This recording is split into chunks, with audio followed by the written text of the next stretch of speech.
بسم الله الرحمن الرحيم. إنا أرسلنا نوحا إلى قومه أن أنذر قومك من قبل أن يأتيهم عذاب أليم. قال يا قوم إني لكم نذير مبين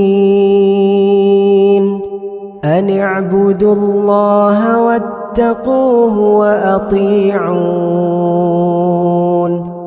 يغفر لكم من ذنوبكم ويؤخركم إلى أجل مسمى إن أجل الله إذا جاء لا يؤخر لو كنتم تعلمون.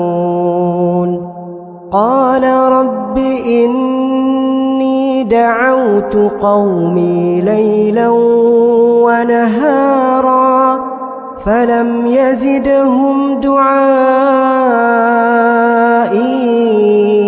إلا فرارا وإني كلما دعوتهم لتغفر لهم جعلوا أصابعهم في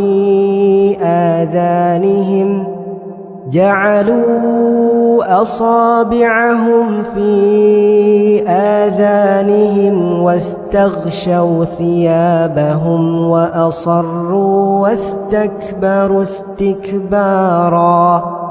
ثم إني دعوتهم جهارا ثم إني أعلنت لهم وأسررت لهم إسرارا فقلت استغفروا ربكم إنه كان غفارا يرسل السماء عليكم مدرارا ويمددكم بأموال وبنين ويجعل لكم جنات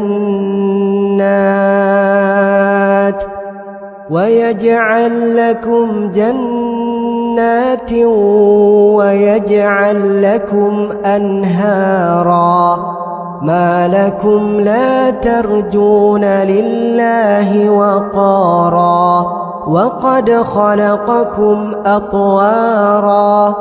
ألم تروا كيف خلق الله 7 سماوات طباقا وجعل القمر فيهن نورا وجعل الشمس سراجا والله أنبتكم من الأرض نباتا ثم يعيدكم فيها ويخرجكم إخراجا والله جعل لكم الأرض بساطا لتسلكوا منها سبلا فجاجا.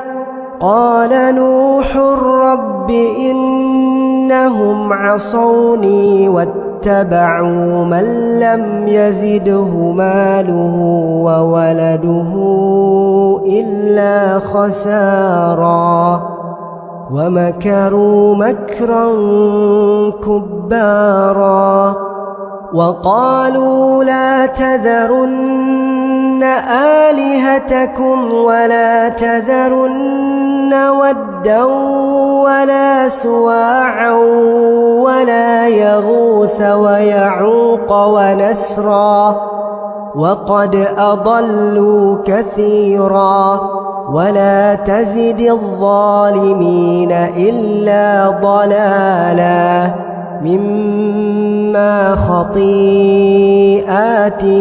أغرقوا فأدخلوا نارا فلم يجدوا لهم من دون الله وقال نوح رب لا تذر على الأرض من الكافرين ديارا إنك إن تذرهم يضلوا عبادك ولا يلدوا إلا فاجرا كفارا رب اغفر لي ولوالدي ولمن دخل بيتي مؤمنا وللمؤمنين والمؤمنات ولا تزد الظالمين إلا تبارا.